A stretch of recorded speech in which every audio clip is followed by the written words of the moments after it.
Hello, everybody. Welcome once again to Action Theater Presents Extra Dose. Today's feature will be In Harm's Way from 1965, starring John Wayne and Kirk Douglas, Patricia Neal, directed by Otto Preminger, also starring Tom Tycoon, Paula Pentis, Henry Fonda, Dana Andrews, uh, Brian D. Wilde, George Kennedy, Carol O'Connor, Slim Pickens, Larry Hannigan, Bruce Cabot, and Jill Hayworth.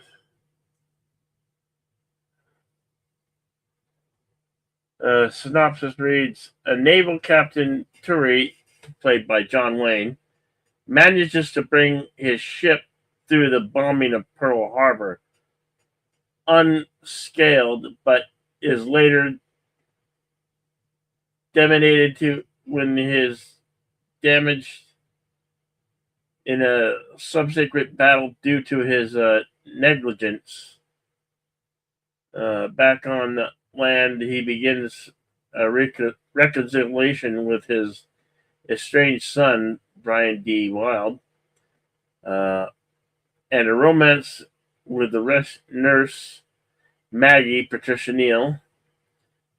But duty calls him away when he and his fireman friend, Commander Paul Egan, played by Kirk Douglas, are tasked with sailing a dangerous and important mission. Now, we're not allowed to play these here on YouTube. This will be a commentary track. And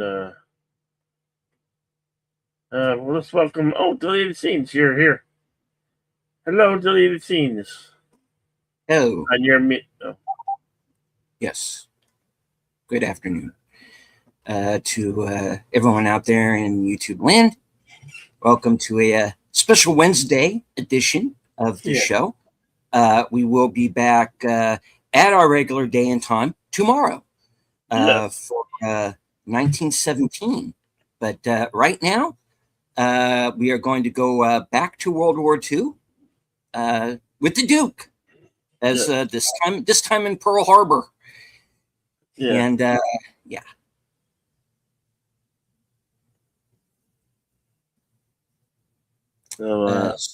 what we are going to do, since we are not allowed to show the film, we could, but we would have to either stop like every 8 seconds, turn it into a slideshow, or just stick so many watermarks on it that we would not be able to. You wouldn't be able to see all that much. So what you can do is join us in the screening room. The link should be at the top or the bottom of the chat, depending on where YouTube has chosen to put it today. And you can follow along that way. This is pretty much a classic World War II film, so it's out there on physical media, and we are going to be watching it today via Fandango at home, where the movie is available, so you can watch it that way as well. So, all right. What we're going to do when we start the film is we're going to put up the commentary only banner, and that way you will be able to sync up along with us.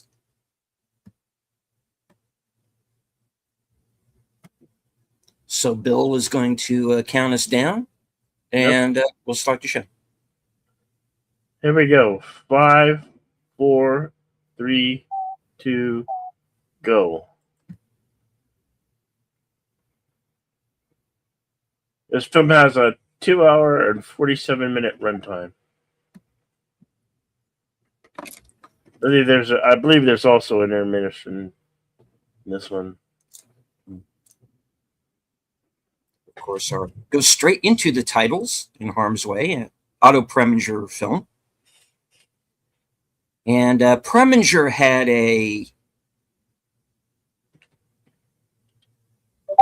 he was known to be kind of a taskmaster. Kind of a perfectionist, kind of difficult, but he made some good films.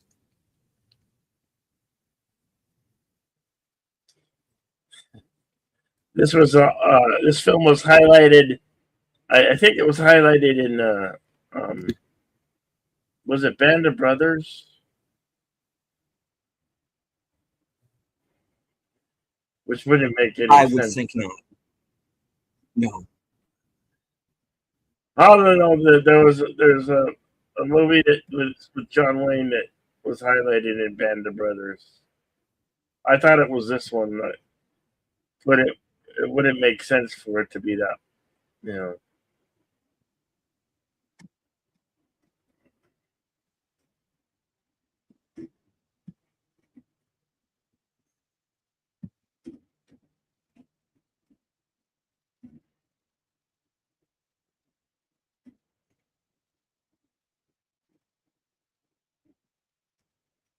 Oh.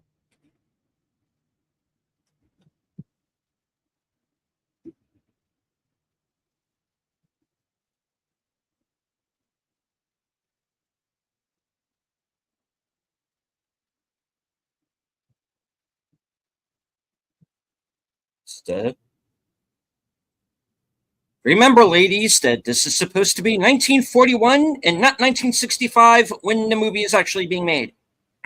Yeah. Yeah.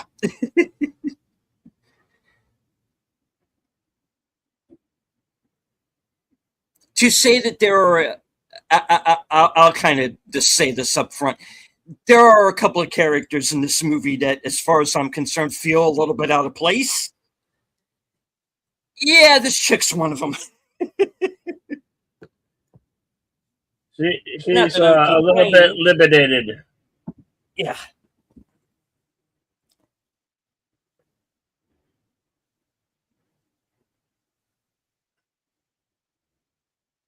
Oh.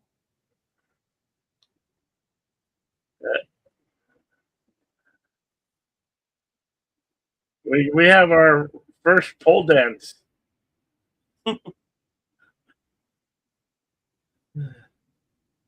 She's dancing a little bit too provocative.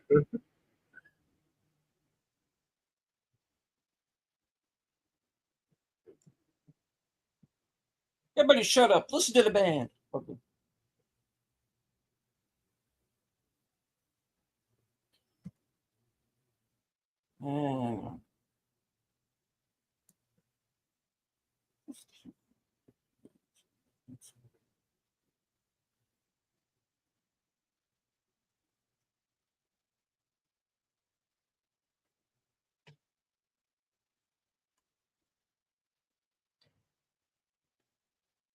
So as we saw in the beginning, this is the night before the bombing of Pearl Harbor.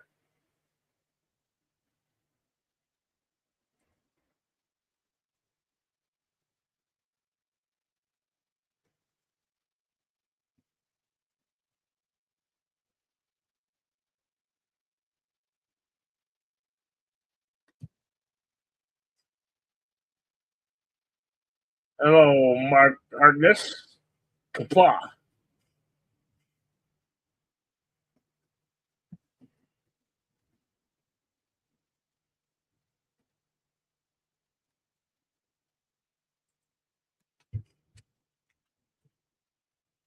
Good to see you. just a few minutes into in harm's way.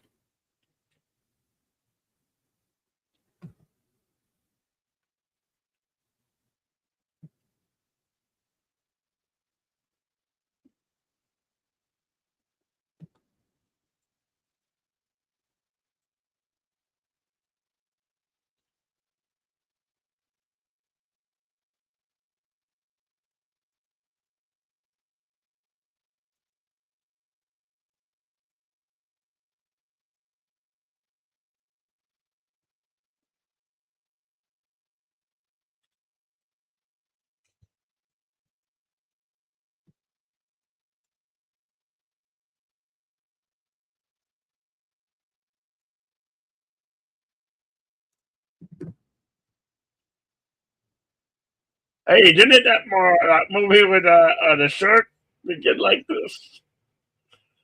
Prepare to die. Meanwhile,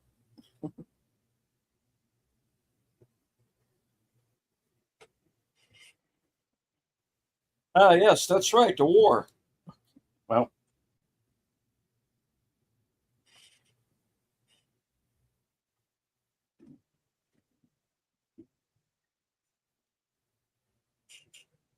oh no, a bugler.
Oh no, you're not Rock of Ages. It was Tom Cruise. Oh God!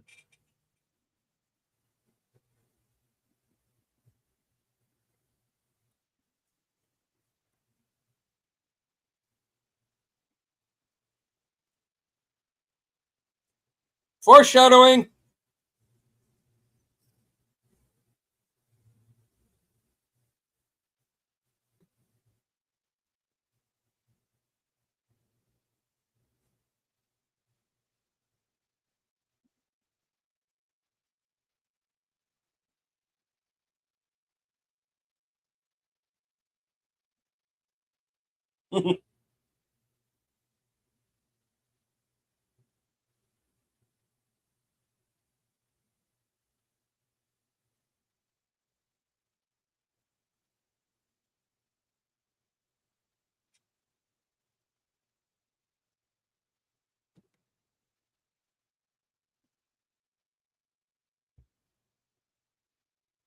Meanwhile,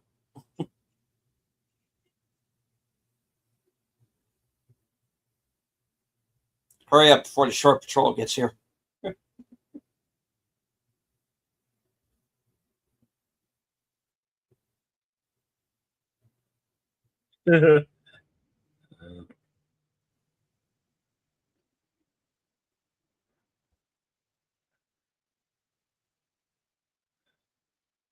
Oh, she sounds like a child.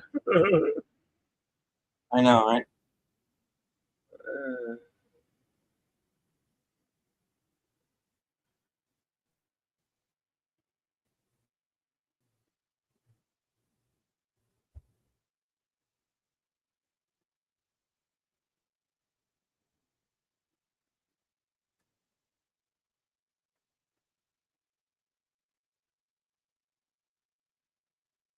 There's Slim Pickens.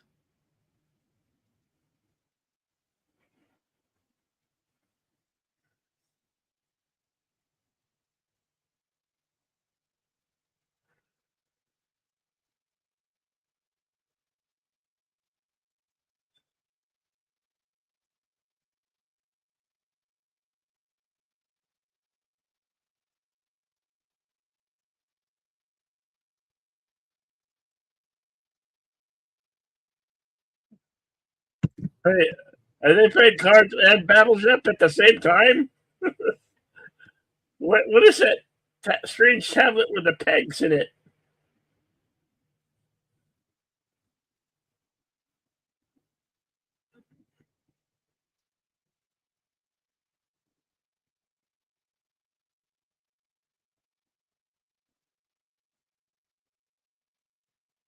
Yeah, it's not one of yours.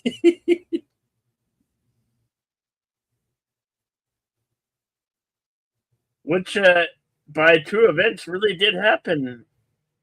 I believe that Yep. is a true fact that they attacked the Jap sub, and they still were ill prepared for the oncoming attack.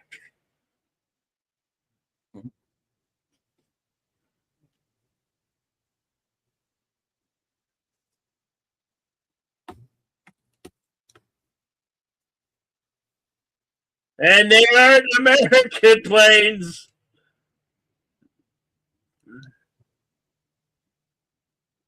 And this is not that other. This is not that other Kirk Douglas films where they could have stopped the bombing of Pearl Harbor. I believe that was the Final Countdown, or what was that one called? You know the one I'm talking about? Yeah.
Larry Hagman, of course, well known as J.R. Ewing on Dallas.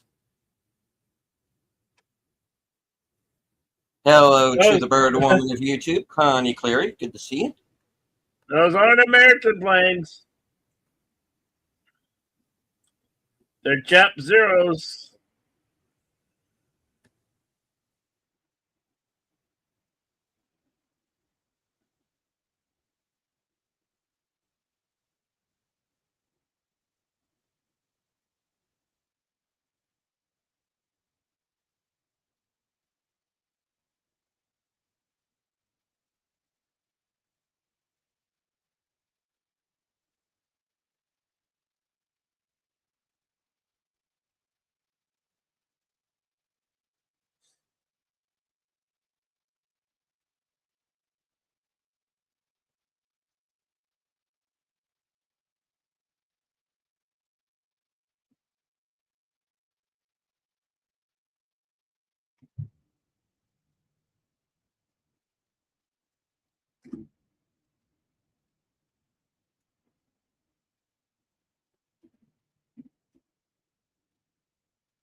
Yeah, we're under attack. We got to do Yeah, we don't something. have time.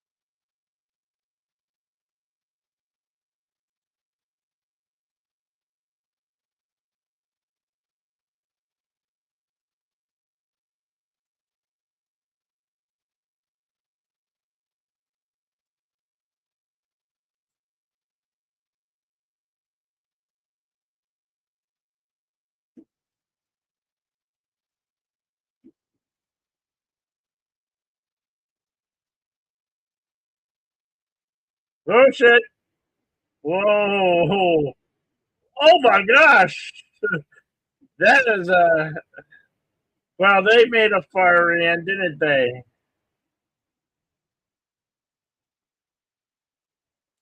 Mr. McConnell, congratulations. You've just been promoted.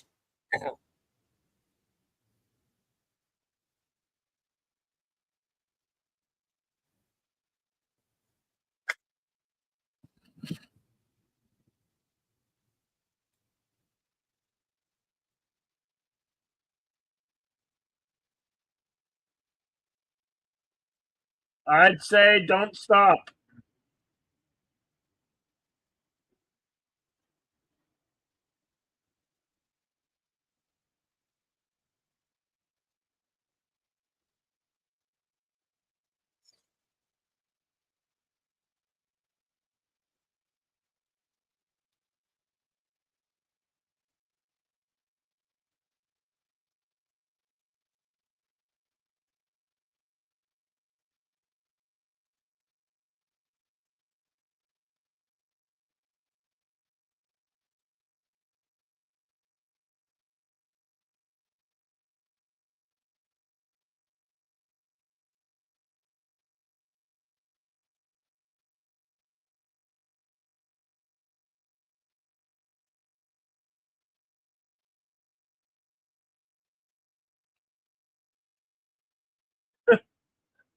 They use a small arms farmer against these zeros.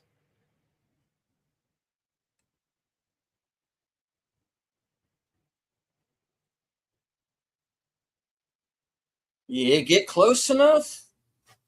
Yeah.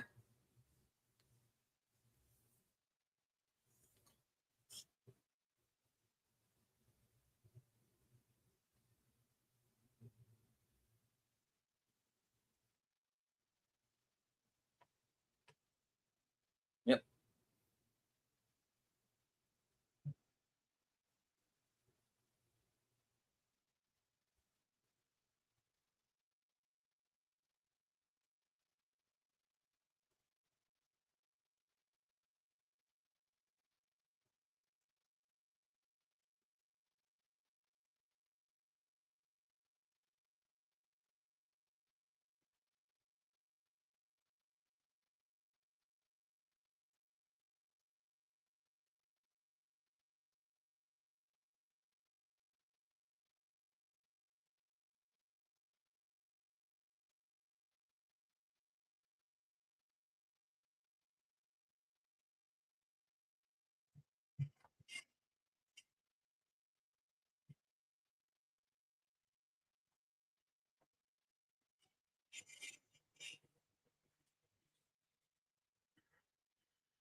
You have no idea.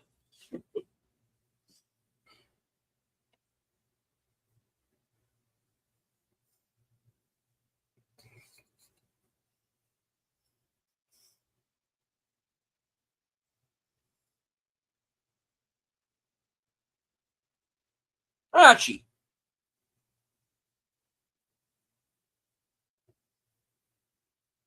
Carol O'Connor, of course.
I'm a Xerox machine. And you?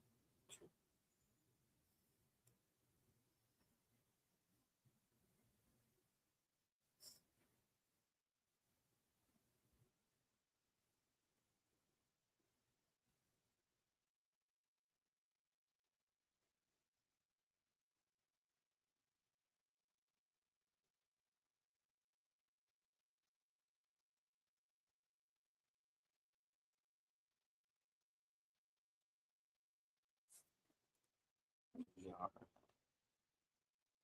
About 24 minutes into the film.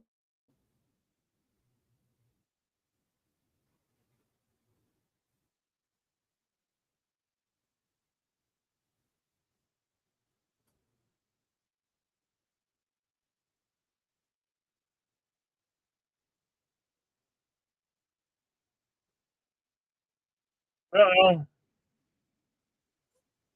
That's just a torpedo.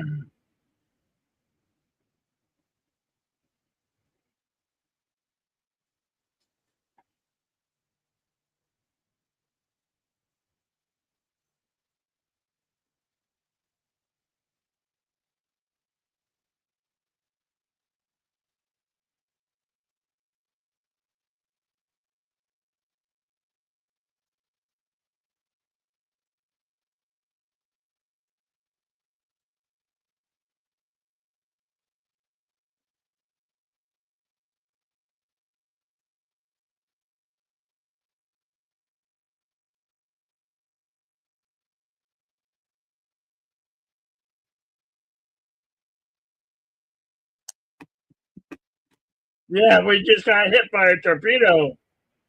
Hmm.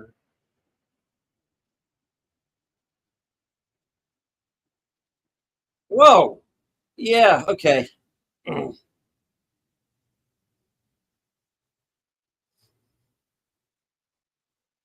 That wasn't supposed to happen.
Yeah.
Welcome, Gamut the First.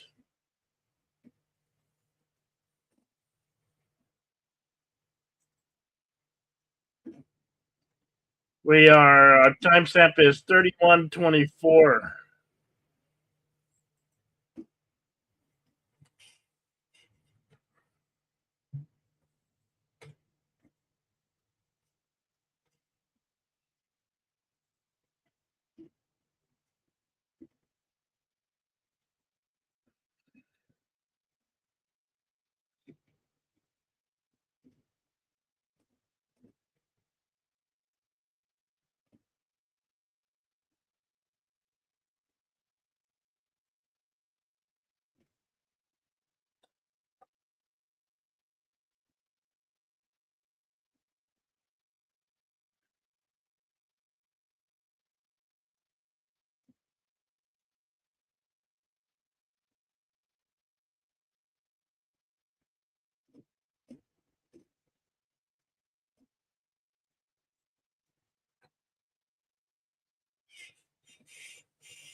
Hello to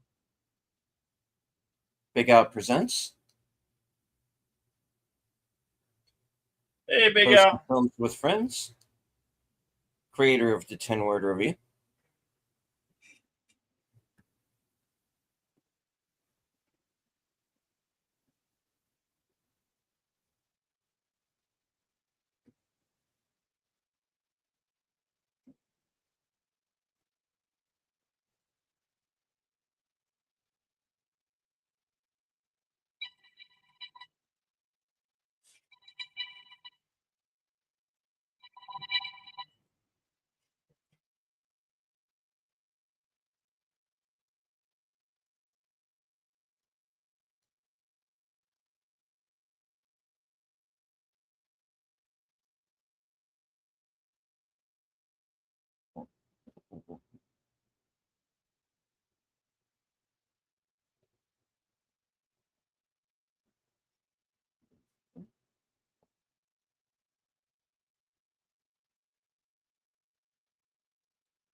Ah!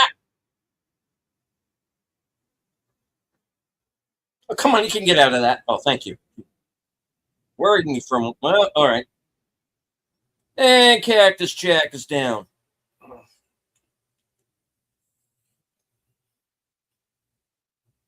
I'll toss that out.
Of course, that's assuming your captain's still captain this time tomorrow.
So this is sometime after the bombing of Pearl Harbor.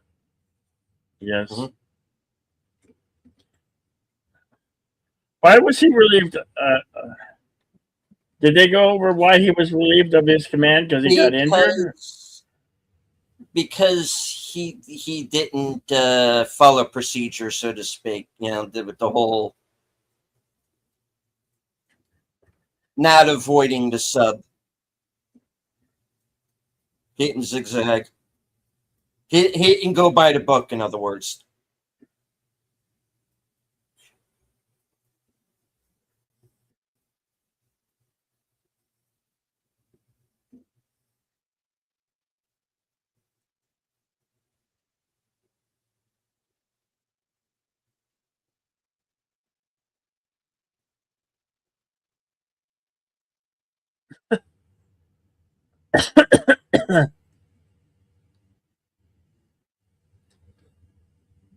Mickey.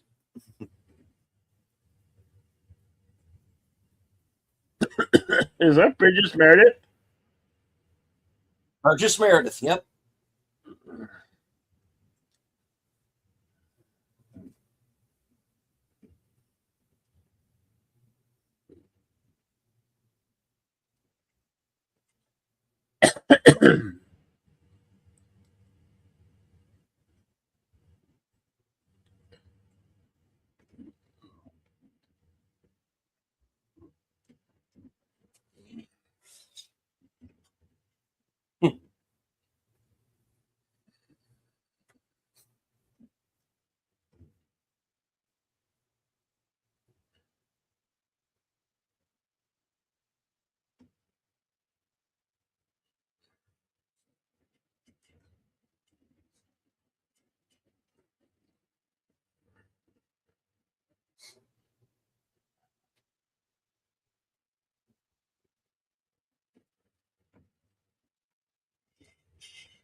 They knocked us into Morro Rock.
I'll try to get you through this.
Oh, I'm sure we'll find some way to mess it up, ma'am.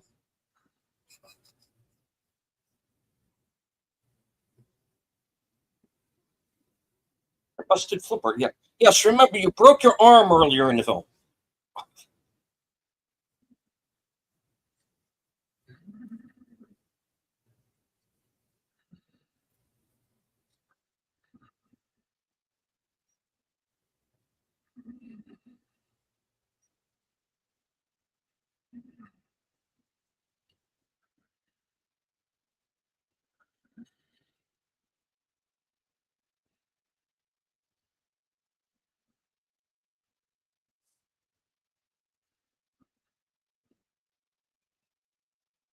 Well, now's not a good time.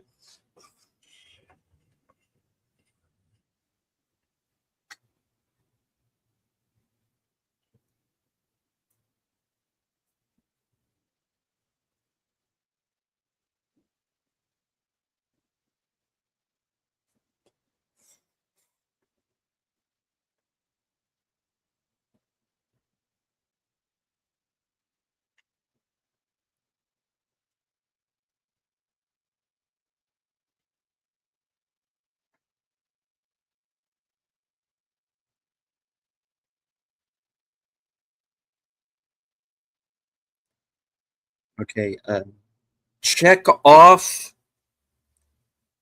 ditching Burgess Meredith at a random location. Check that off on your bingo card, please. Thank you.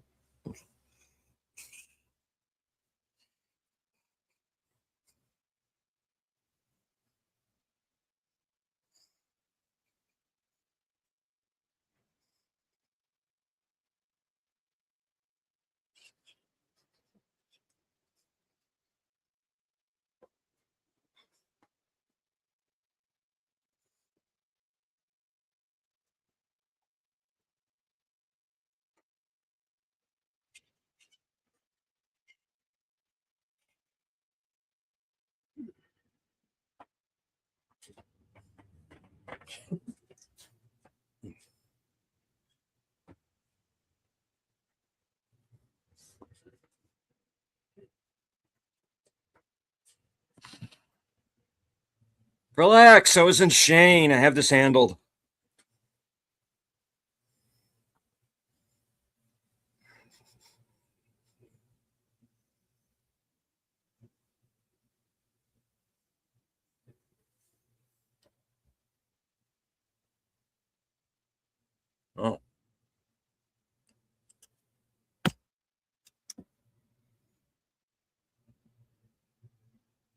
Oh, probably does.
Oh,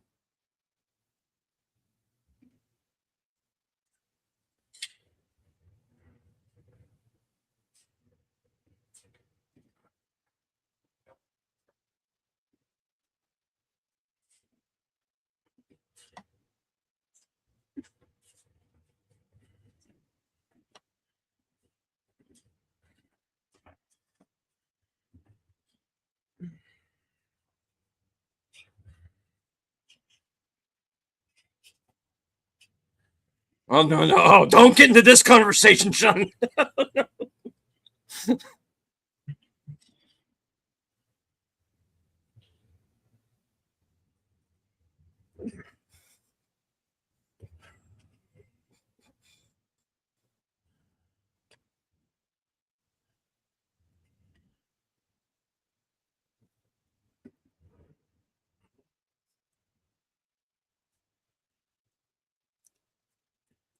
Didn't they use Skyhook in that Batman movie?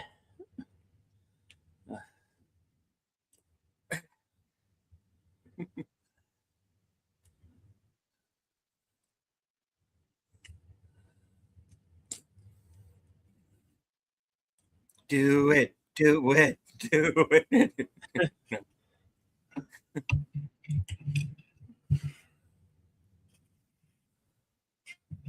On the other hand, the kid's got a point. 18 years, that's, yeah, you're not going to solve that in one night.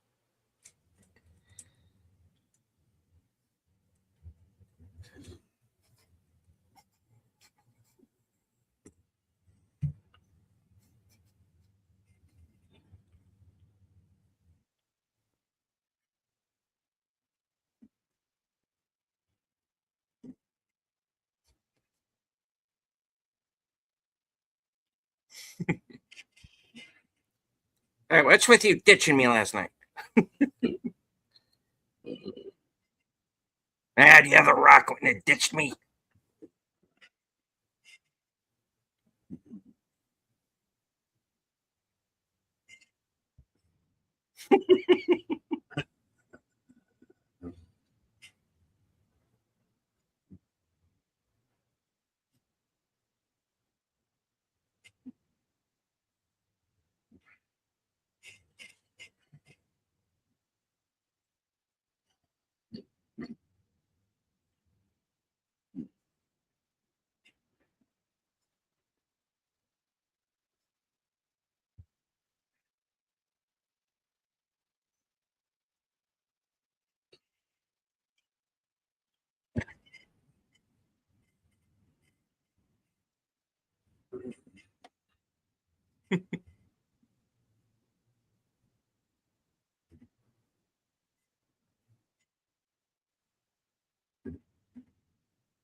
We know.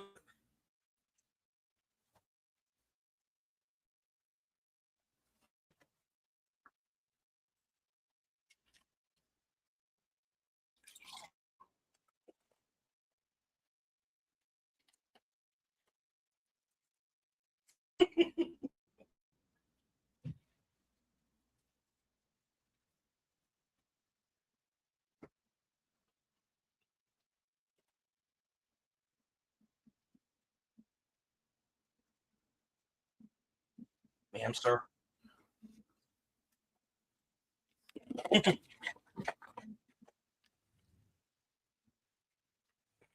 My God, he thinks he's radar.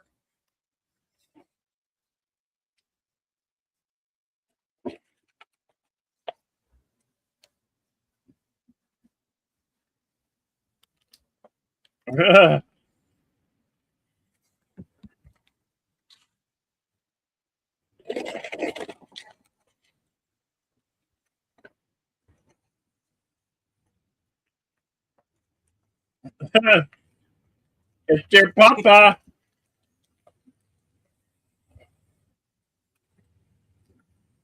Yeah. He's short. Yeah,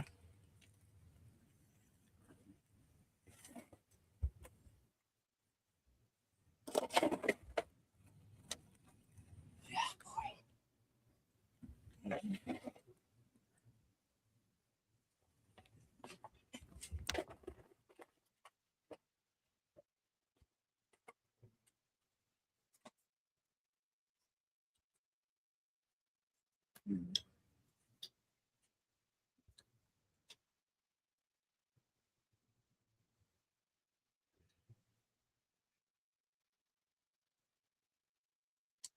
Yeah, I'm getting out of here. How do we get out of this movie? How do we get in it exactly? Bill, I'm having an existential crisis. Yeah. Yeah.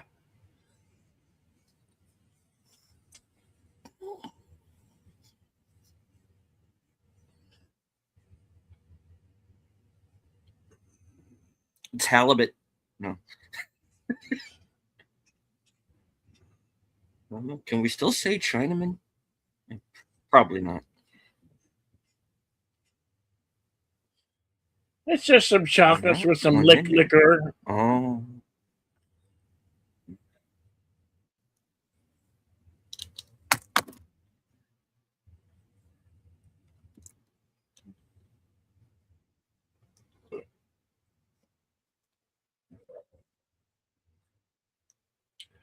An army brat, and you joined the Navy. Okay. Frame.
That was quick.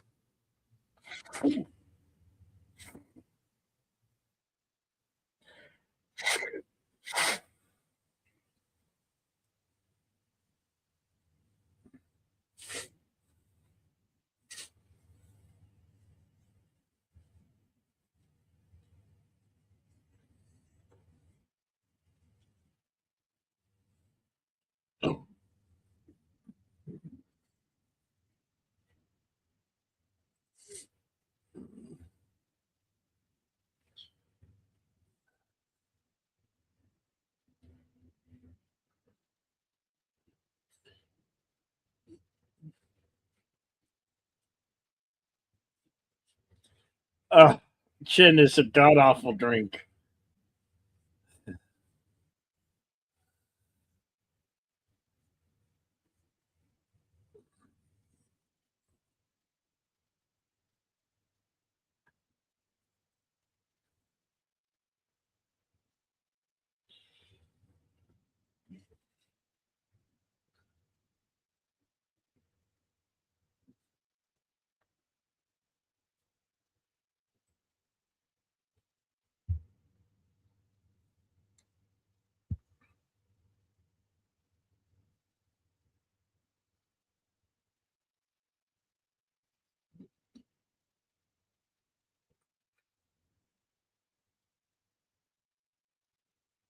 Okay, here is my current proposition. We kneecap everybody who's not the Duke of Patricia Neal. What do you say? That's a pretty good assessment. Yeah, I'd go with it. Okay. On three? Yeah, can I dance with my own date? You were getting really touchy feely there, sir.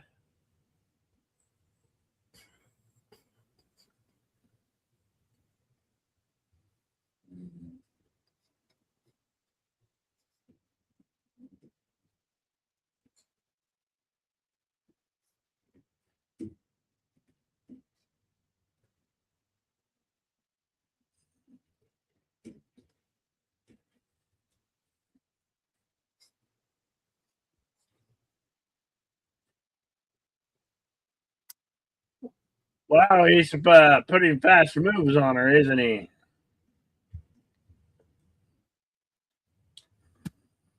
Ah, geez Louise, stop saying. Okay.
Okay.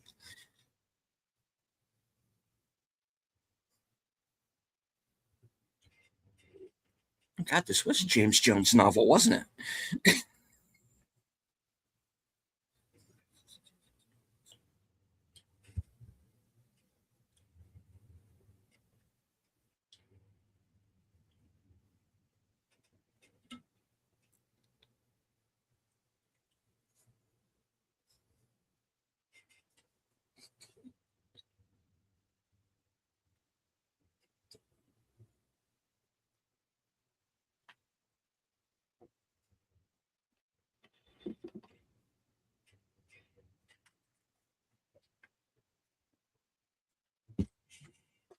I can always change the station.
I guess the date didn't go so well.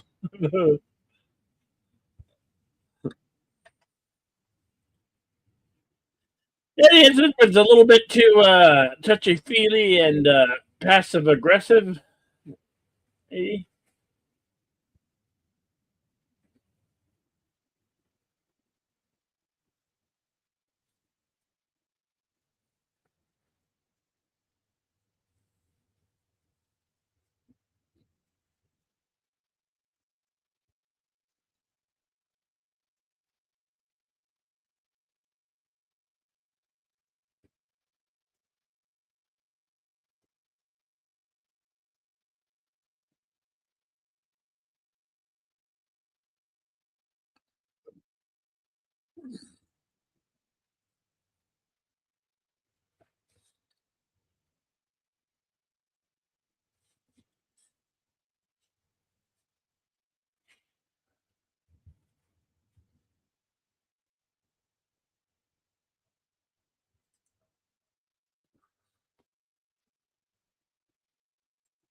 Our timestamp is 1 hour, 5 minutes, 24 seconds.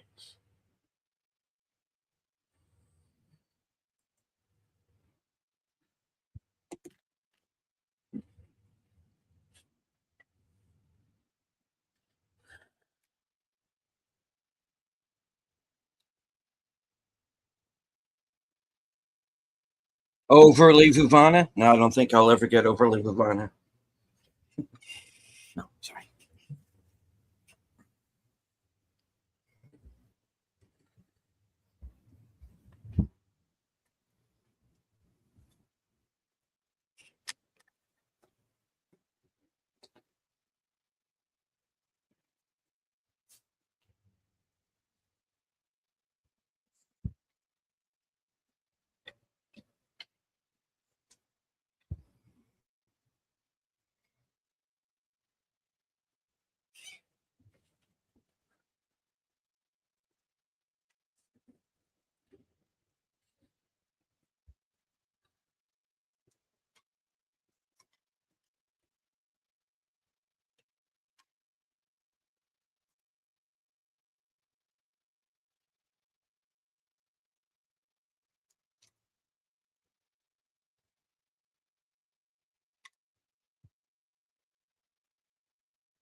Well, hell, you two better do something about that.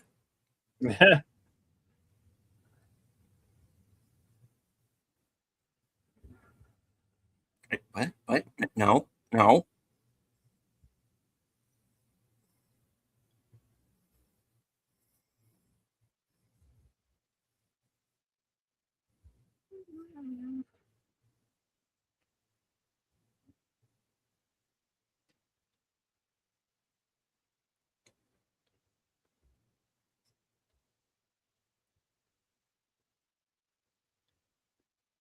Yeah, yeah, yeah, yeah, yeah.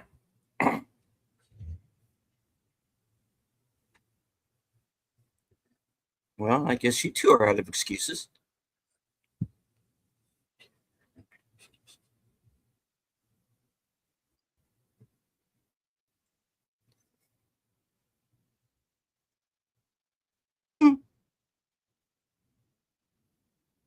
Meanwhile,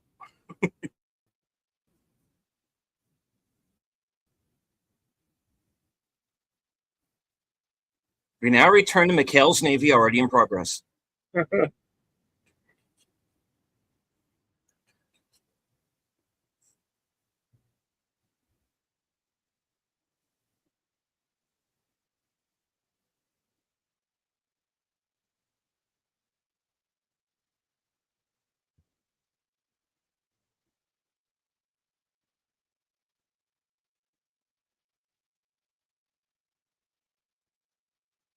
Wow,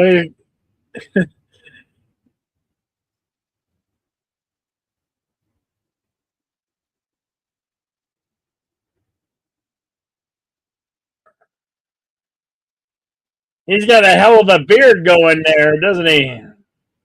Mhm.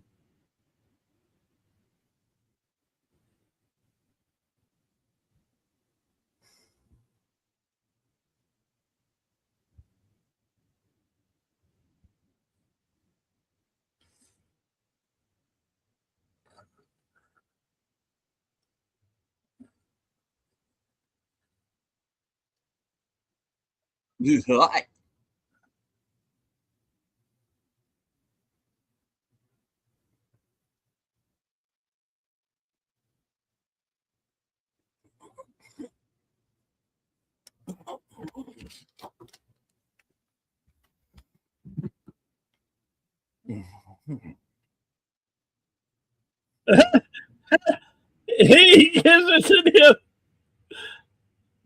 Wow. Yes, the Kirk Douglas portion of the John Wayne movie. Anyway, um, He is the patriarchy.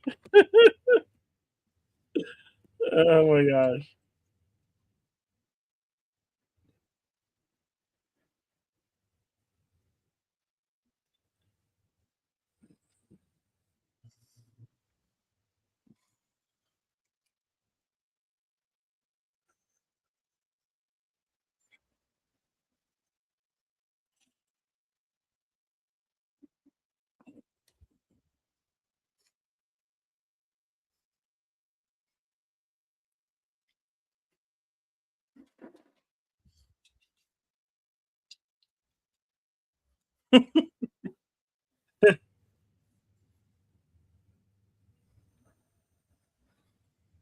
he was sober the whole time. Shit, I sent you the wrong Eddington.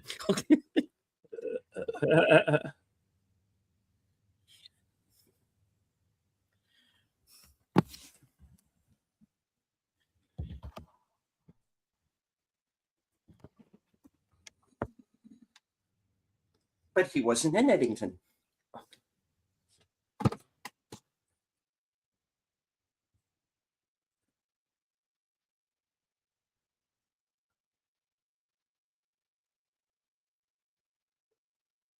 Oh, hello. Oh, Paula, my apprentice.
You sure you have?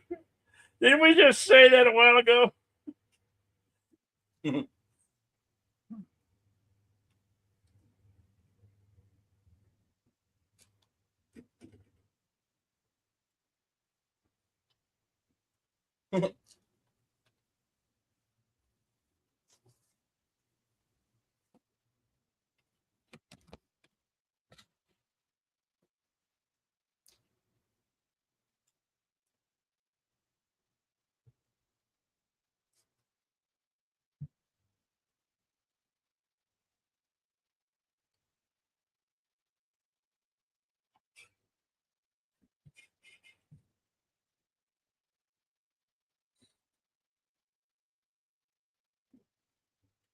Got your number.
Stinky, Boney Bob, Cliff,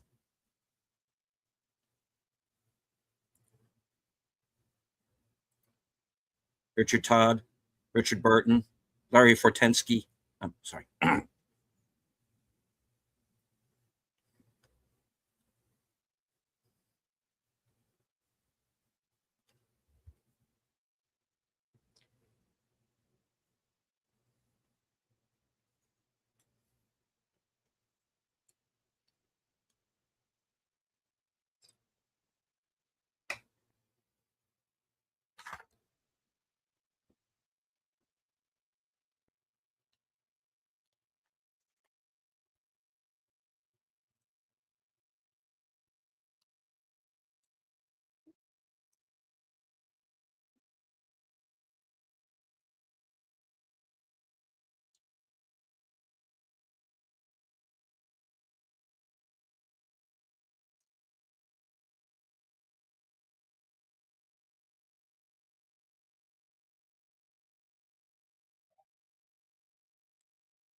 Hey, we got George Kennedy. We'll be fine.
Yeah.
Sorry.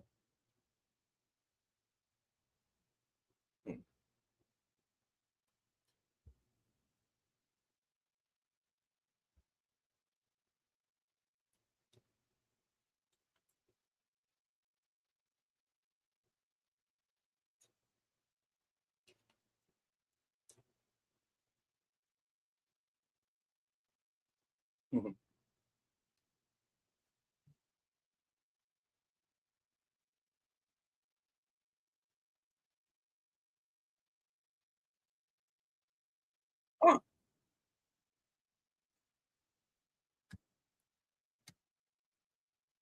Hello to last call, Troy Pacelli. Stopping in real quick. Got a D&D game starting soon.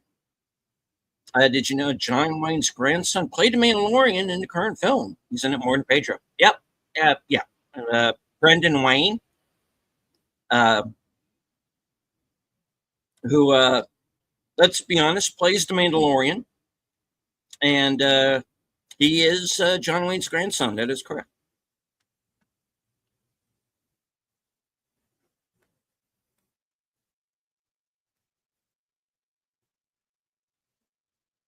Bill, can we get a timestamp?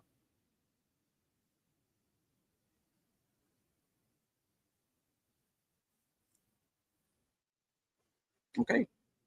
We are 1 hour, 35 minutes, 30 seconds in.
They don't let war get in the way of a good photo op. Yeah.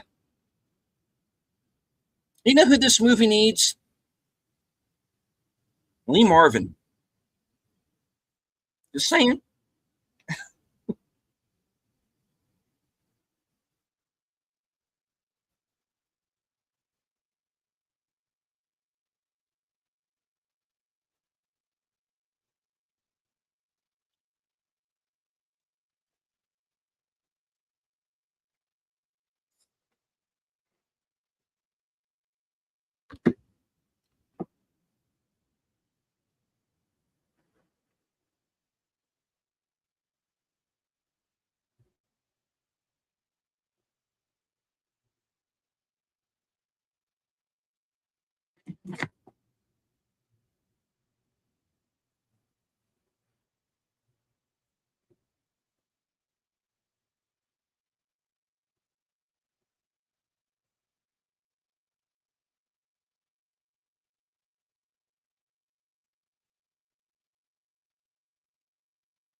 Oh, Captain.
But we weren't into boys, sir.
Yeah.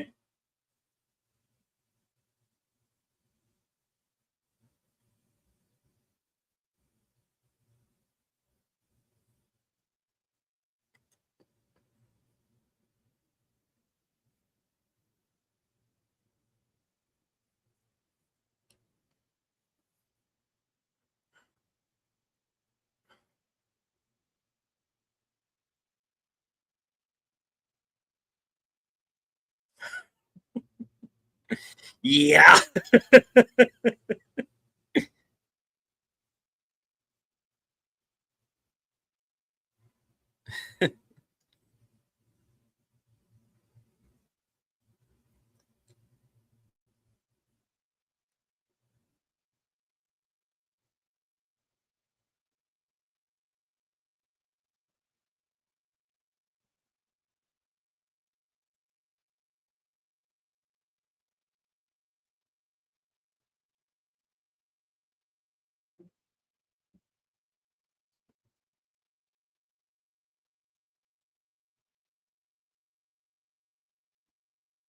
Exactly.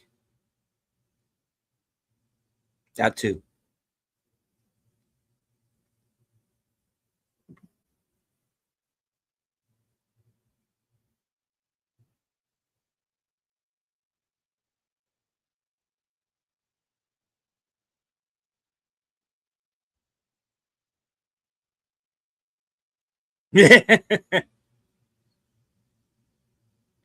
Kid's smartening up, see? Yeah, because he's the Dick's kid, see? Yeah.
Yeah. This is how Attack Force Z got started.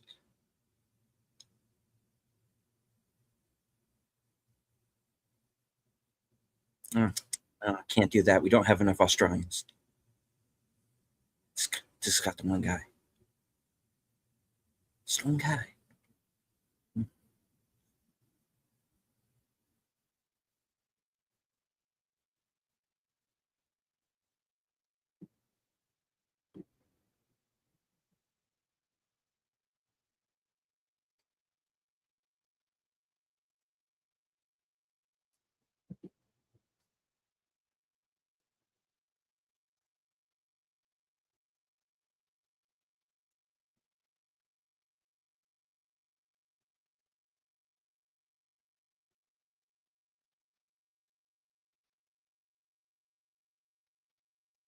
We're all counting on you.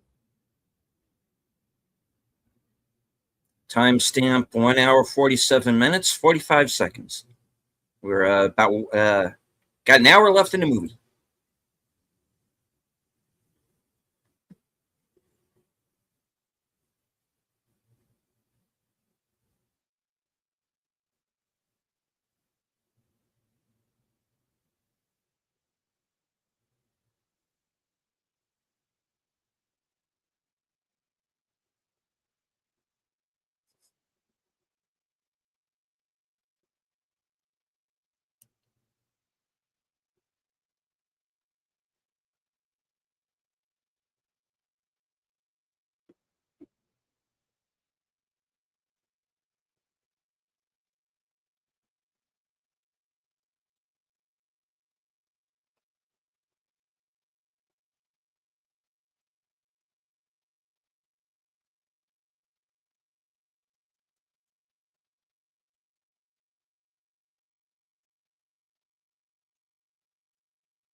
Meanwhile, San Francisco. Well. Lieutenant McConnell, not quite dead yet. He's only half dead.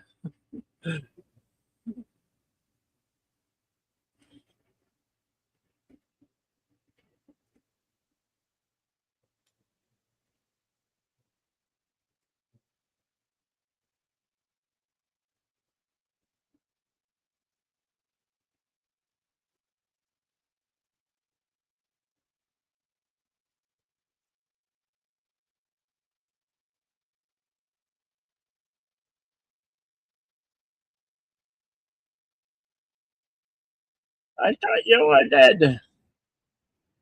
I was only mostly dead.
Yeah.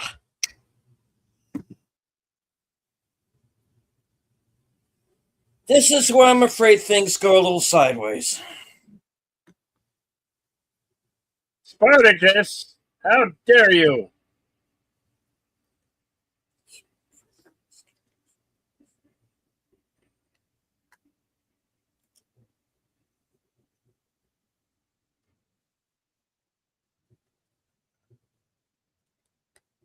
And no means no.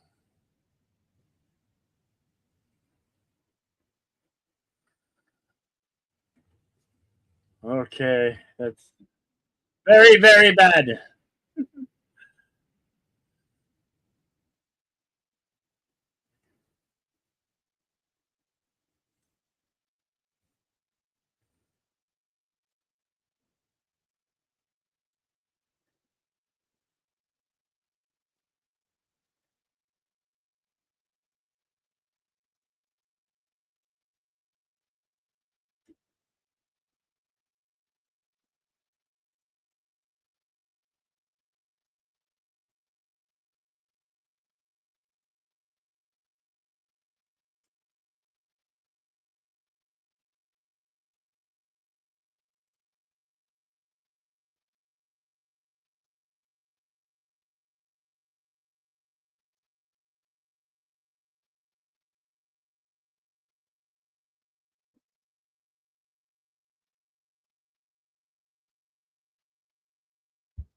Wow, this has really gone dark, hasn't it? Oh. Hmm.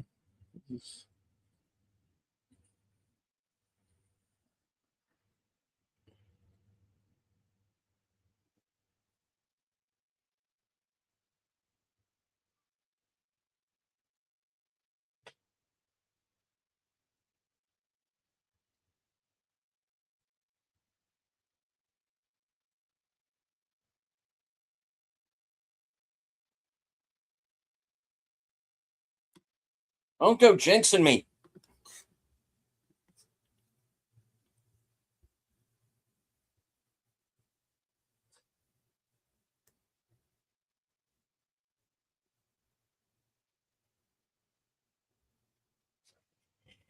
Yes, ma'am. That's being pretty forward.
Yeah.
And it was at that moment he realized he fucked up.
Timestamp 2 hours, 24 minutes, 8, 9, 10 seconds.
Yeah, Jerry, listen up, mate.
Oh,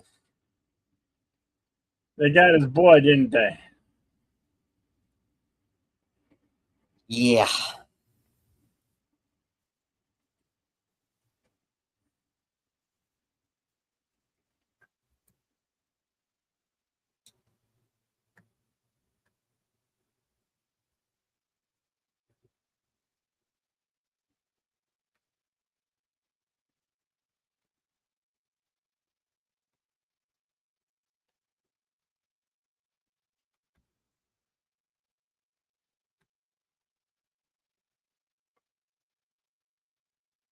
The Japs.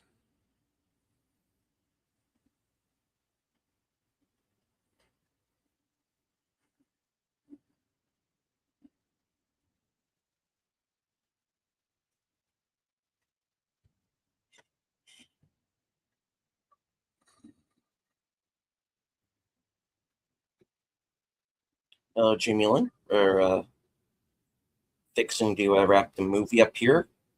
Probably about 15, 20 minutes or so. We're up to the final battle.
Hello to Tree Rock Creations.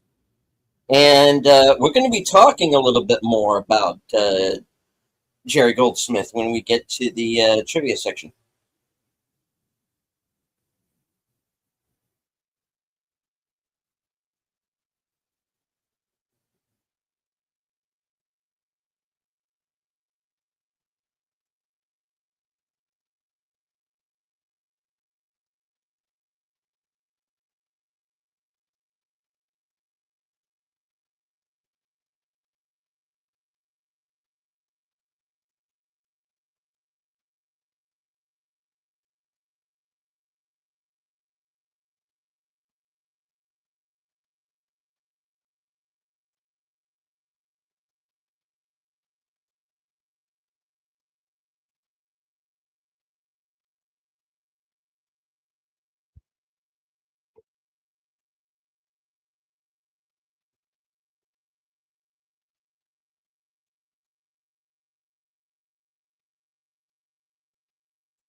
Jesus.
and that is In Harm's Way. Would you like to go the skulls?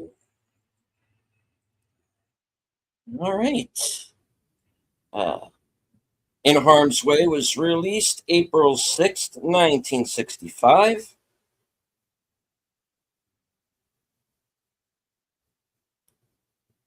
Was nominated for a Best Cinematography Academy Award.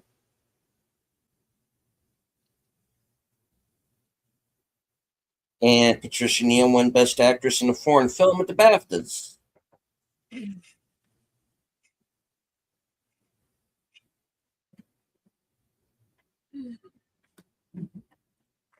Filming locations: San Diego and San Francisco, California.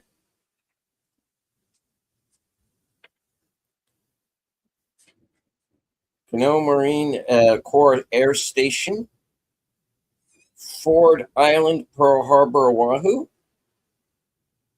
and Hell's Half Acre District, Honolulu, Oahu, all in Hawaii, of course.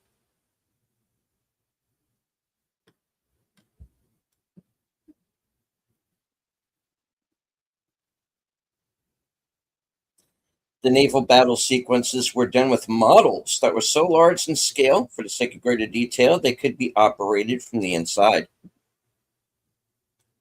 Cameo: Jerry Goldsmith. Early in the film, prior to the Pearl Harbor attack, the composer can be seen as the pianist signaling the band to stop playing.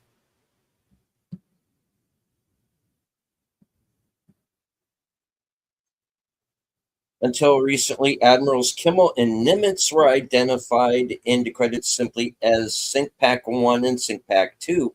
Neither of them were referred to by name in the movie, and any reference to them was always as Sync Pack. During filming, Kirk Douglas sponsored a Yom Kippur service for the Jewish naval personnel being used as extras. The cruiser used for filming was the USS St. Paul. Kirk Douglas wrote that John Wayne wanted him for the role of Eddington. He was surprised, as they did not know each other and did not socialize, and their political opinions were very different. Nonetheless, the collaboration was a success, and they co-starred in the War Wagon, and Wayne had a cameo, and his company Bad Jack was the first listed production company. Douglas's production company Bruno was listed second. In Douglas's Ode to Israel, it cast a giant shadow. Henry Fonda, who played the second commander-in-chief, Pacific Fleet Sync Pack 2, was a naval veteran of World War II who served in the Pacific Theater. After making the Oxbow incident, he enlisted in the Navy to fight in World War II, saying, "I don't want to be in a fake war in a studio."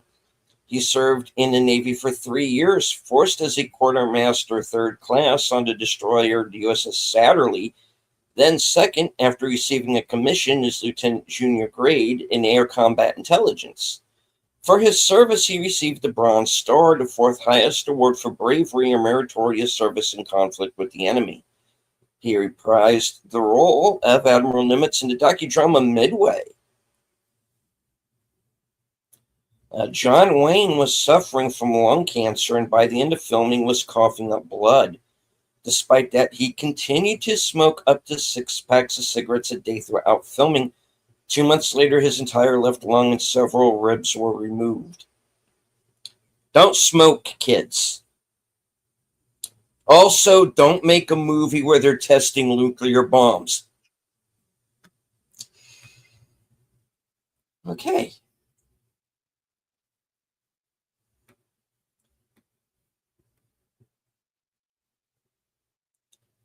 They didn't shoot the film in color? No, not this one. All right. In addition to John Wayne, Franchot Tone was also suffering from lung cancer during filming. Unlike Wayne, who would survive his first case of cancer, dying in 1979, Tone battled his first case to his own death in late 1968, with only 4 movie roles between this movie and his death.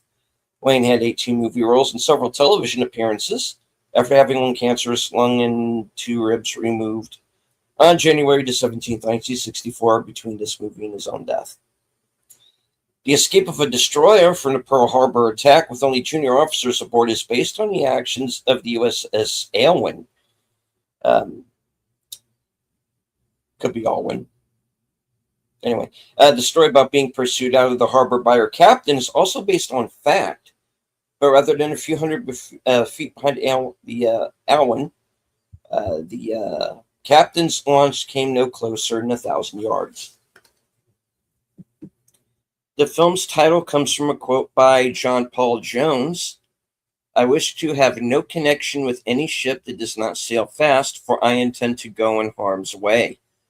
When Tori is being briefed by Nimitz, a painting of John Paul Jones can be seen hanging on the wall behind Nimitz's right shoulder. The fictional ship in the movie is a composite of several World War II cruisers. The USS Salt Lake City, known as Swieback Maru, that ship in the movie and in the novel was based on the ship known as Old Swieback. The USS San Francisco was the flagship of a squadron of ships in the famous naval battle, 11-12-42, in the Solomon Islands area. The fictional ship in the movie is also the flagship of a squadron of ships in an important naval battle.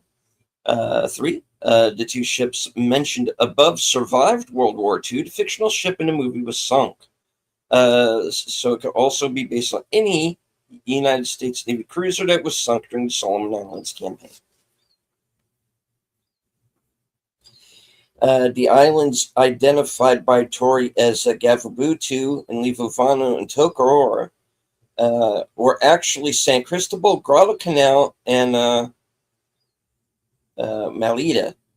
Palapashits would become known as Iron Bottom Sound because the number of ships that would be sunk there in coming battles. Cape Titan probably referred to the Japanese base at Rabaul on New Britain, about 650 miles from Guadalcanal. The Battle for Guadalcanal began 8742 and would not end until 243. Although they say that the majority of forces are with MacArthur and the Solomons, Guadalcanal is in the eastern Solomons. The dividing line between MacArthur's area of responsibility and Nimitz's was 159 degrees east. According to John Huston's autobiography, the movie is the one that led Tom Tram to abandon acting as a career. He had experienced producer-director Preminger's during the film Cardinal and was understandably offensive about routine. Preminger this month, instead of trying to reassure the agitated Tryon, first chewed him out for his fears in front of other cast members, then walked behind him and screamed to relax in his ear. He reportedly almost quit that day, but castmates talked him out of it. The original Clemson cast destroyer, DD-298, was the USS Percival, commissioned in 1920 and decommissioned in 1930. Its first commander was Commander, later Admiral Raymond A. Spruance, who led the 5th Fleet in World War II. The USS Philip was the destroyer that steams out of Pearl Harbor at the beginning of the attack. She was decommissioned 9/30/68 and struck from the Navy List 10-168. She was sold 12/15/71, but sank in a storm on her way to be scrapped on 2/2/72. At the end of filming, the executive officer of the USS St. Paul, Commander Charles R. Little, received orders for his promotion from commander to captain. John Wayne pinned the captain's eagles he wore in the movie. Cairdelais was offered a major role. The oiler pointed out early in the movie was the USS Guadeloupe. She was commissioned 6/19/41. She would earn 14 battle stars for World War II service. 6 for Korean War service, and 10 campaign stars for Vietnam War service. This was John Wayne's final black and white film. However, the opening montage sequence in Wayne's final film, The Shootist, was also in black and white.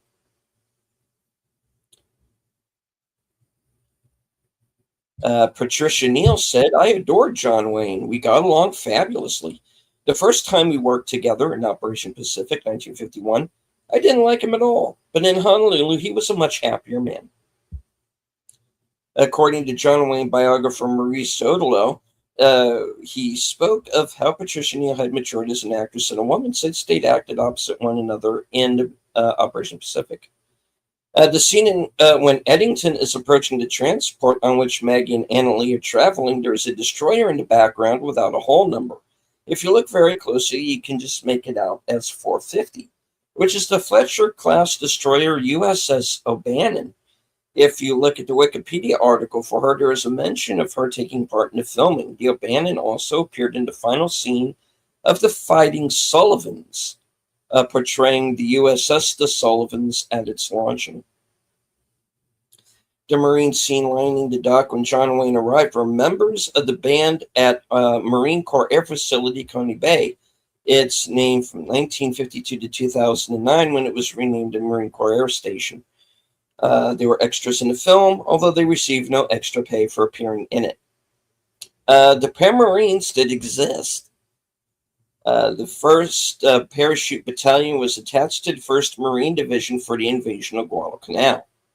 On 8/7/42, the unit conducted an amphibious assault on the small island of Gavatu and later seized the neighboring island of Tanambogo with other Marine units.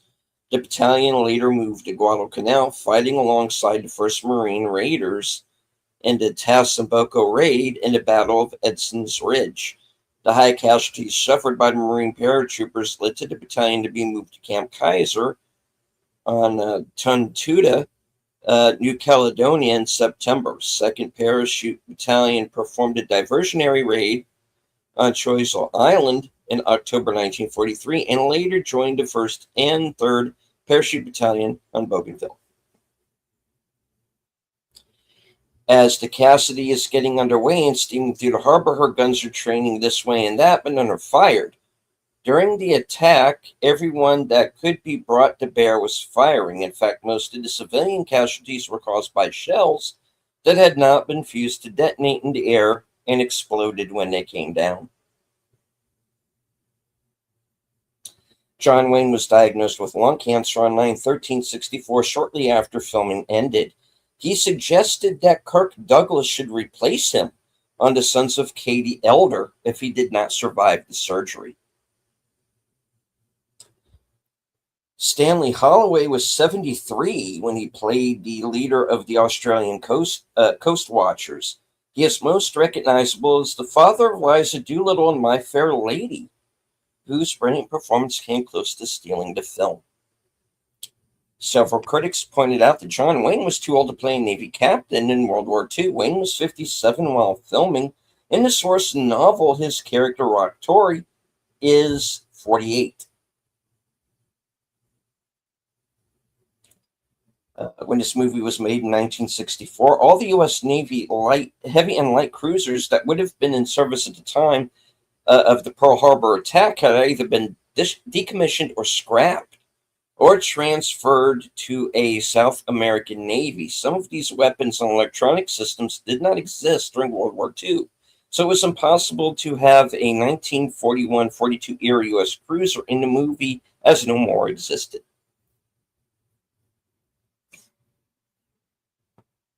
Patricia Neal and Stanley Holloway were later to become grandparents-in-law, of sorts.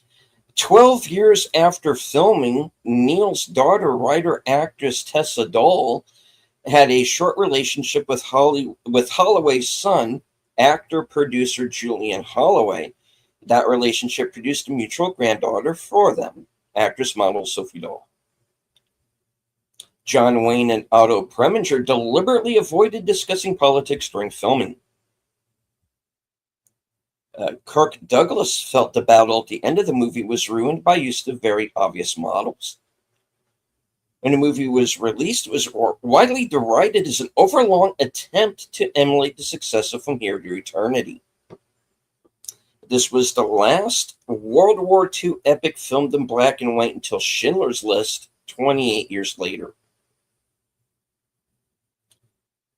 When Eddington and Dorn are standing on the beach to picnic, they are supposed to be on the fictional island of Gavabutu. However, the rock formation known locally as Chinaman's Hat is clearly seen in the background. Chinaman's Hat is located in Kahone Bay, offshore of Kailua Regional Beach Park in Hawaii.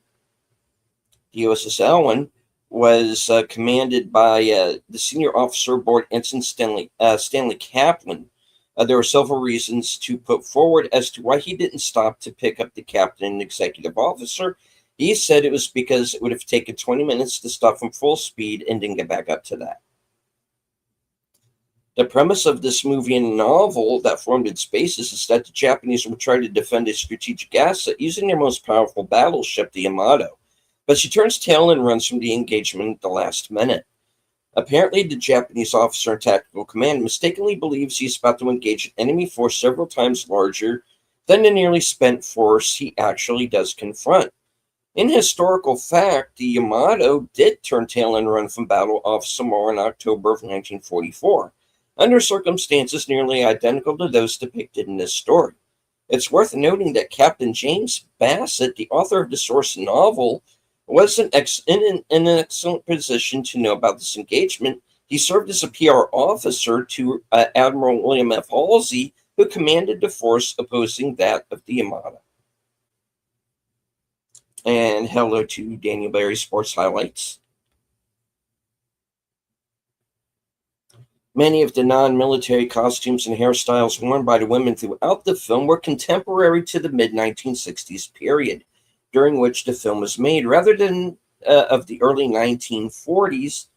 This is particularly noticeable at the dance scene, which opens it. Many of the extras in it were, in fact, active duty officers and their spouses assigned to various commands in Oahu. The film received extensive cooperation from the Department of Defense, especially the Navy and the Marine Corps. One of many problems encountered during production was that of the time of the filming, late 1963 to 64. Very few ships in the active Navy went assembled for the World War II configuration. Only one World War II vintage heavy cruiser, the USS St. Paul, still remained at our most wartime configuration, and as a result stood in for a couple of unnamed cruisers. And an accompanying destroyer, the USS Philip, that took on the role of the USS Cassidy, were extensively filmed on. Other Navy ships that participated included the cruiser, the USS Boston, though only the forward two-thirds of the ship could be shown as she had missiles aft. Destroyers, the USS Spring, and USS O'Bannon and USS Renville. All of the destroyers had to have their modern 1960s ASW gear covered with fake gun mounts or deck houses. Additional smaller vessels were provided in support, as well as an HU-16 Albatross amphibious aircraft, even though said aircraft did not enter the U.S. inventory until 1949. The HU-16 likely substitutes for a PBY Catalina, of which no flyable examples were likely available at the time. The climactic battle with the Japanese fleet was staged mostly with model ships. Kirk Douglas thought the special effects were poor and complained to director Otto Preminger in the studio about it. He offered to restage the scenes at his own expense, using the special effects people who worked with him on Paths of Glory. Kirk Douglas accepted the second lead because his career had declined since Spartacus and the failure of Lonely Are the Brave, and a badly received staged version of One Flew Over the Cuckoo's Nest. Up until this film, virtually all movies began with main credits, except for a title card let me read that again. Up until this film, virtually all movies began with main credits. Except for a title card in the first scene of the movie, there are no credits until the end. When McConnell looks out the window into the San Francisco Bay. The aircraft carrier passing by is the USS Coral Sea. This was Jerry Goldsmith's first cameo appearance in a movie. Bob Dylan recalled in a 2017 interview that he visited the production in Hawaii because a former girlfriend had a role in the film. According to him, he met John Wayne and Burgess Meredith on a battleship and played some folk songs for Wayne, who enjoyed them and told him he could appear in the film if he wished to.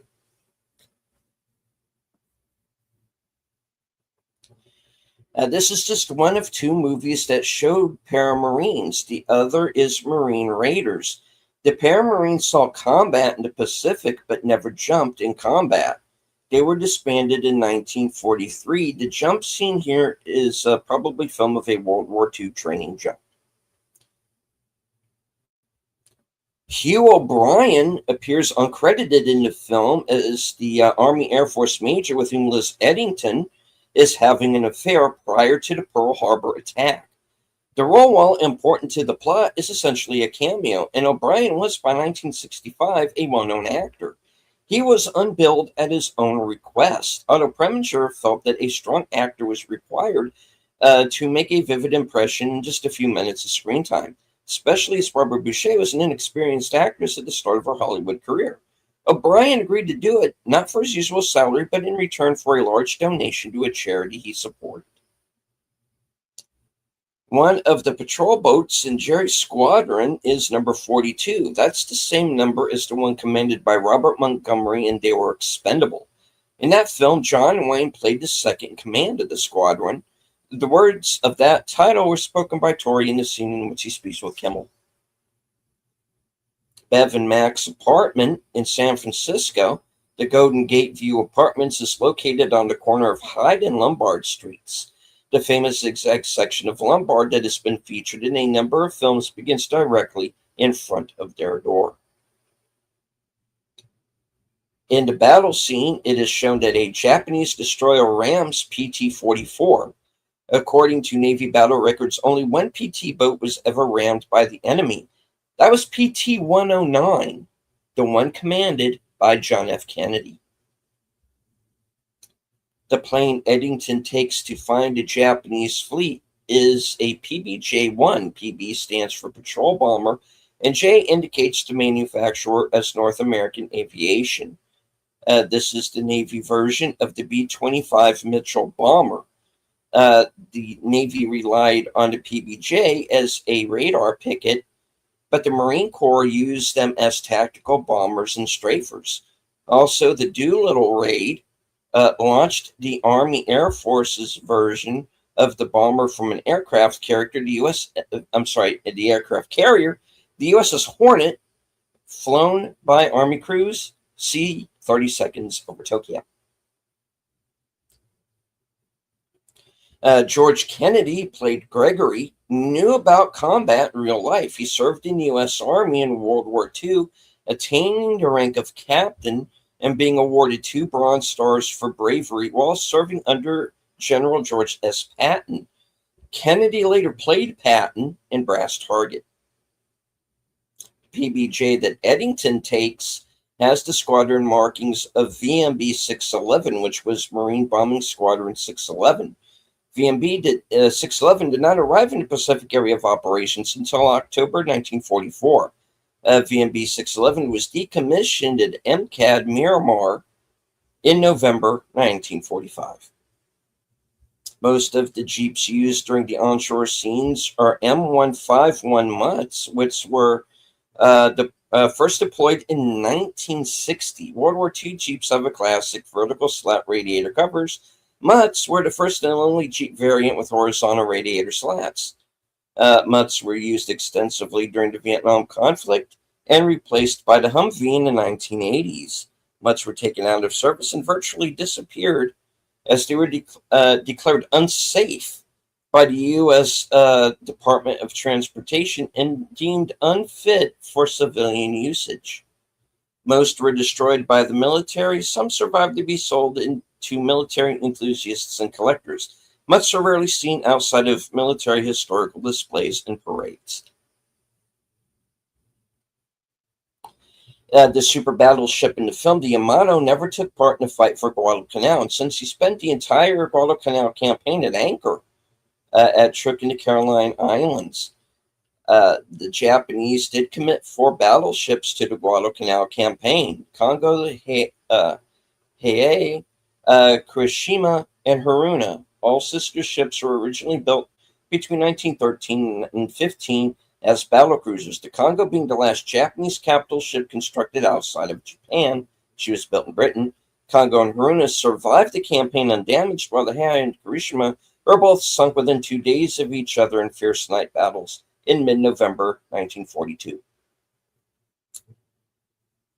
During the climactic battle, one of the U.S. destroyers has the hull number D-12. The DD-12 is the USS Smith Thompson, a Clemson-class destroyer intentionally sunk following a collision with the USS Whipple in July 1936. The hull number for the USS Cassidy is 298. DD-298 was the USS Percival, also a Clemson-class destroyer decommissioned in 1930. Neither ship could have been in a naval battle in 1942. In the movie, McConnell says the Yamato was 80,000 tons. He actually displayed 72,800 tons when loaded. When McConnell's with Bev in the apartment, the view is of the San Francisco Bay from the window, which includes the piers of Fort Mason.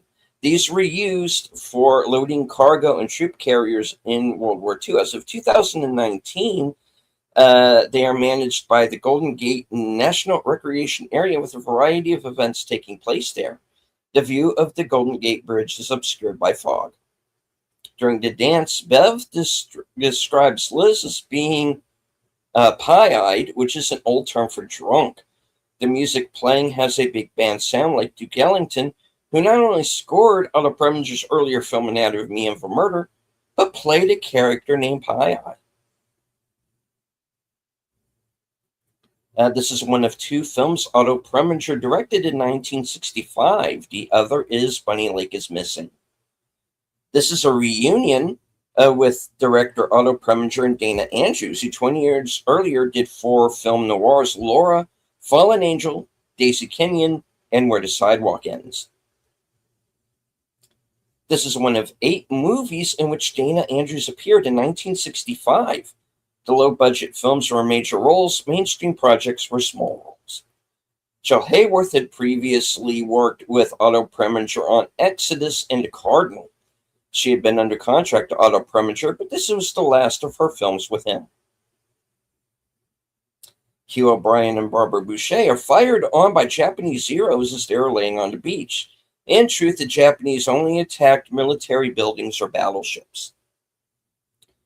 Kirk Douglas, George Kennedy, and Carol O'Connor had previously worked together in Lonely Are the Brave. Kennedy would work 2 more times with John Wayne, the sons of Katie Elder and Kay Hill, U.S. Marshal. I'm sorry? Nothing, I was just coughing. Oh, okay. Patrick O'Neill appeared in King Rat the same year.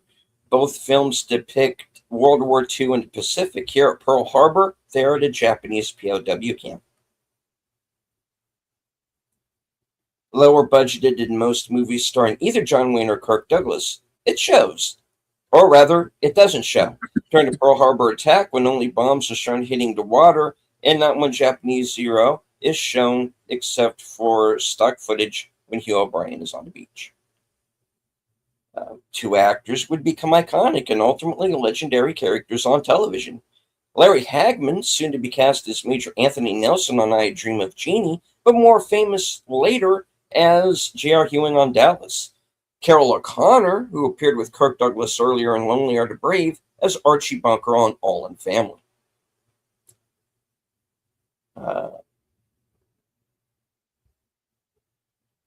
There are 2 coincidences that King Kong actor Bruce Cabot appeared in this movie. First, he was in most of John Wayne's films during this time, all the way up to Cabot's death. Second, Cabot and Dana Andrews were both in director Otto Preminger's Fallen Angel 20 years earlier.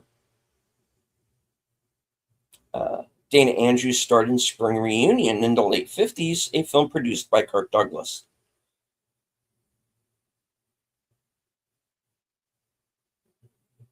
One of the patrol boats in Jerry's squadron is PT-42. This is the same number as the one commanded by Robert Montgomery, and they were expendable. It was the 77-foot Elko boat of Ron 3, Squadron 3, Commander Lieutenant J.G. John D. Bulkeley, who was also tasked with effecting General Douglas MacArthur's escape from the Philippines, which was depicted in both the book and the movie. Okay. An uncredited Hugh O'Brien is killed in a road accident near the beginning. As an Army Air Force major, his character would have been close to Hugh O'Brien's actual age of 40. 7 years later, Brandon DeWilde was killed in a road accident at the age of 30. O'Brien outlived nearly all of the main credited cast, passing away at age 91 in 2016. Kirk Douglas, who passed away in February 2020 at the age of 103, outlived him. As of January 2026, only Paula Prentice and Barbara Boucher are still alive.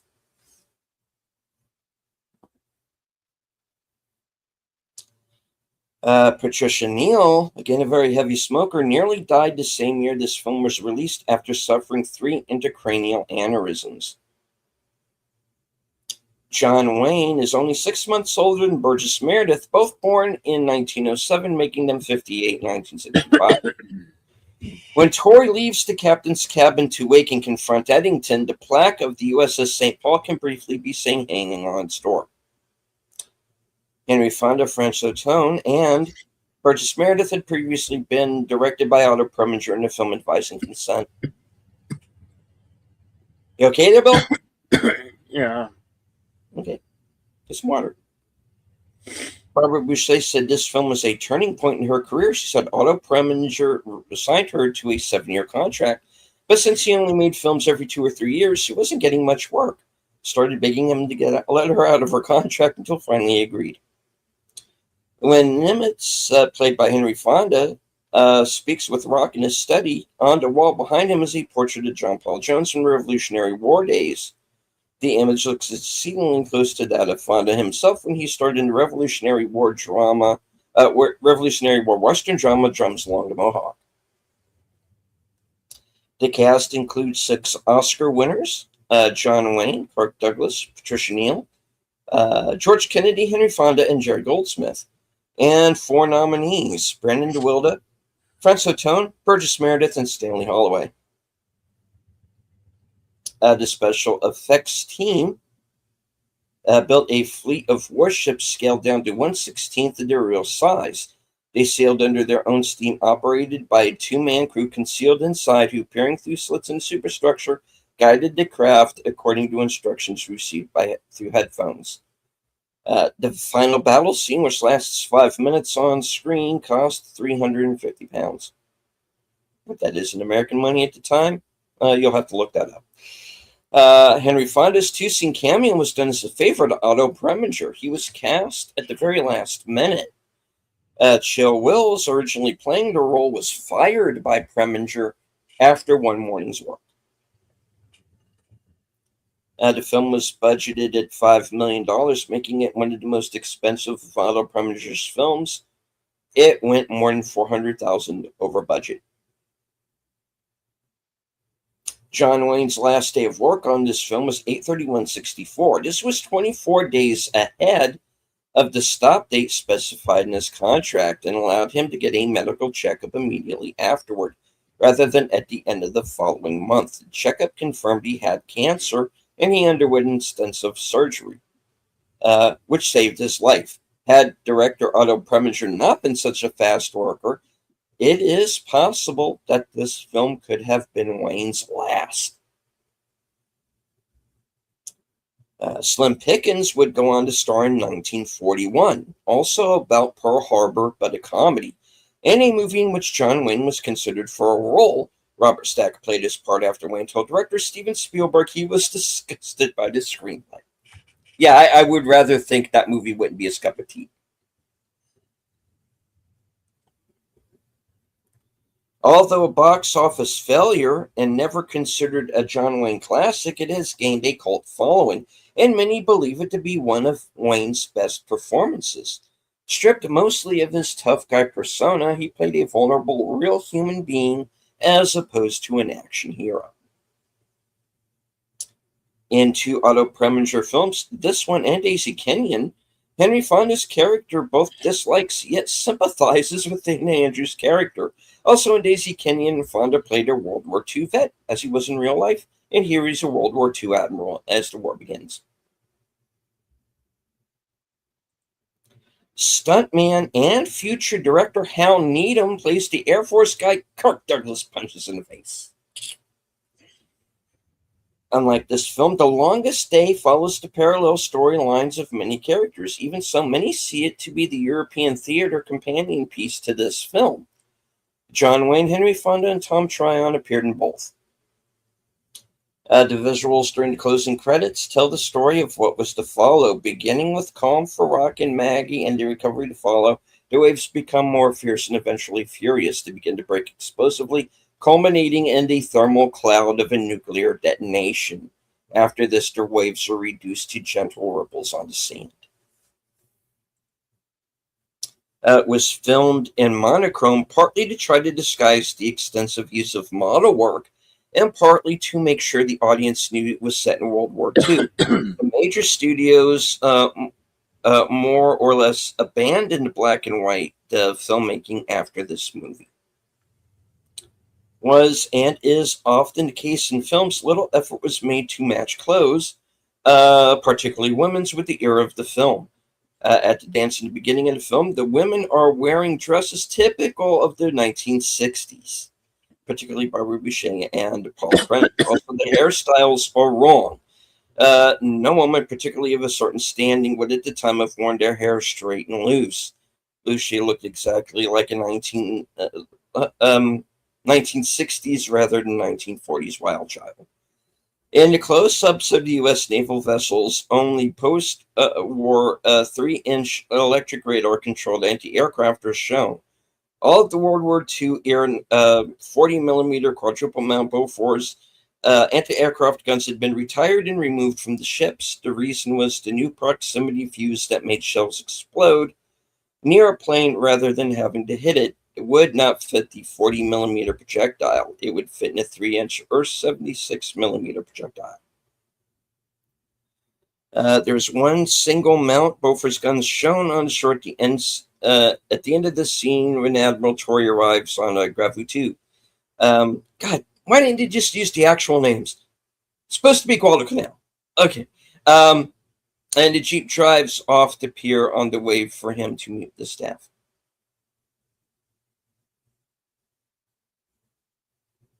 All right.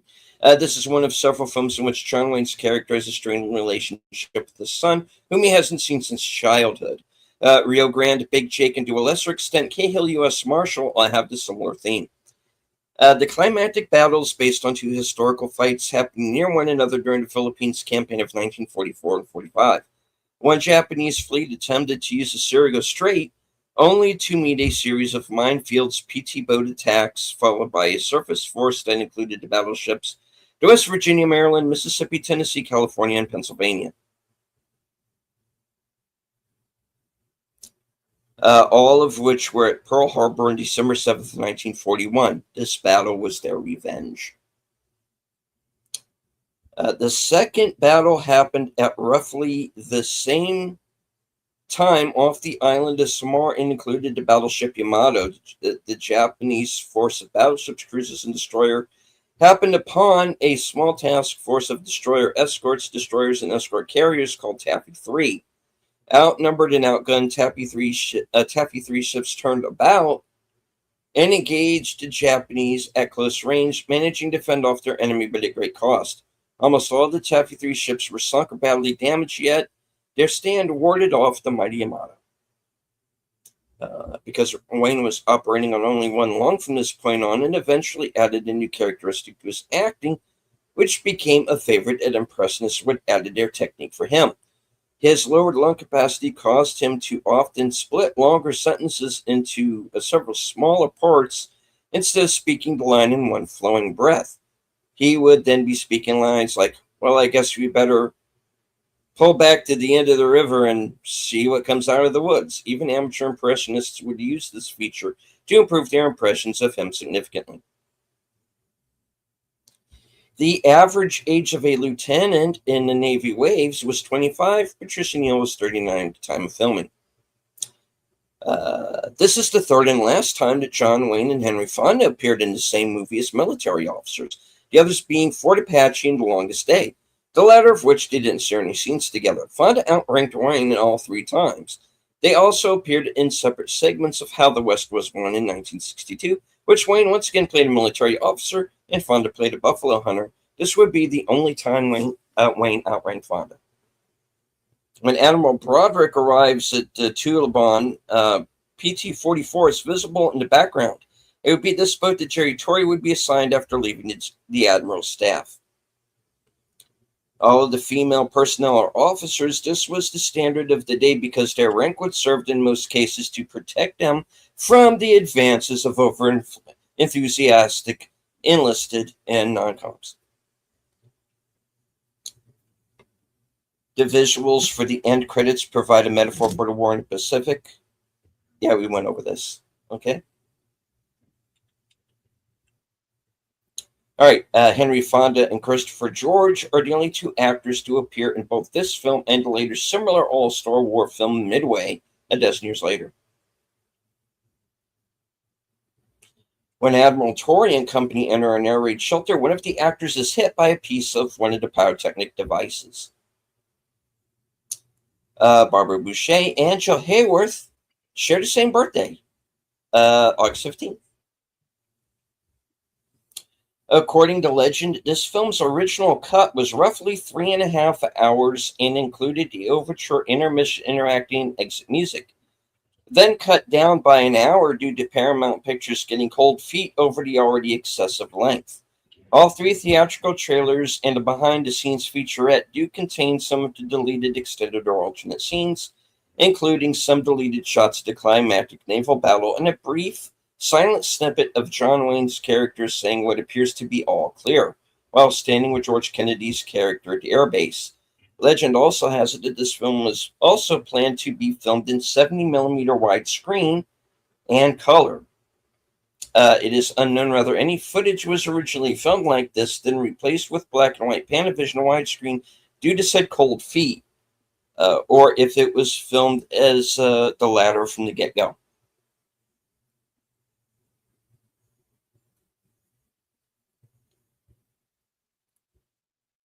Castle Thunder, heard briefly during the end credits.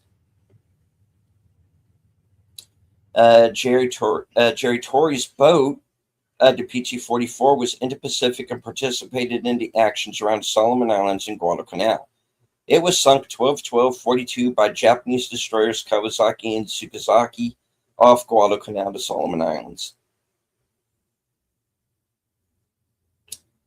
In a case of life mirroring art, just as took place in the movie, Brandon DeWildo plays Jerry Torrey died before John Wayne, who played his father. When Eddington takes off in the Navy PBJ on a suicide mission, he taxis out from the ramp, sitting in the co-pilot's right seat. As the plane takes off, the stunt pilot can clearly be seen sitting in the pilot's left seat. In Eddington's remaining flight scenes, he is back in the co-pilot's seat while flying the aircraft from there. As I'm sorry. While flying the aircraft from there is a possibility that is only done with two pilots in the cockpit sharing flying duties. Eddington takes the co-pilot's seat for no apparent reason, except that is the way the shot was staged.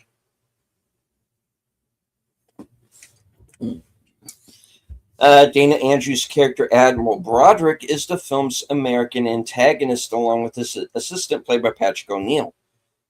Mentioned many times throughout, mostly learned from secondhand information from John Wayne's son and his mentor, Patrick O'Neill. It was initially unlikable and works for this admiral and almost all the other characters, from Wayne to Burgess Meredith to Kirk Douglas to Paul Prentice, mentioning how unqualified he is and how much of a mess his Operation Skyhook is. Although it's never been sourced as a direct reference or connection to Apocalypse Now, the Francis Ford Coppola Vietnam War epic that came out over a decade later, both films have the end of the end credits over some kind of airstrike. For Apocalypse Now, it's actually called the airstrike ending, which is only on certain versions and is a napalm strike. While here is an explosion into water representing a continuation of the Pacific Theater that Wayne's character continues to be a part of, although no person is shown, and then the atom bomb, which of course ended the war started by the Japanese at Pearl Harbor, which begins this movie. Oh, but wait, there's more. The fatal end of the relationship between Jerry and Annalee is related to a suspected pregnancy. In real life, Brandon DeWilder lost his life in an auto accident while rushing to the hospital where his wife was having a baby. Rock orders the PT boats into the strait with the intention that they might sink some escort ships. Some 20 years earlier, they were expendable. John Wayne played a PT boat commander in a squadron that had to fight the brass in order to prove the effectiveness of the PTs in the same type of situation.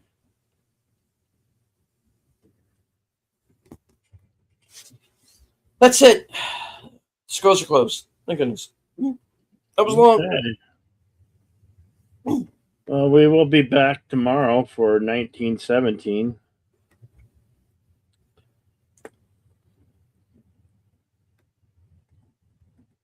Our final ode to the troops, men and women who served in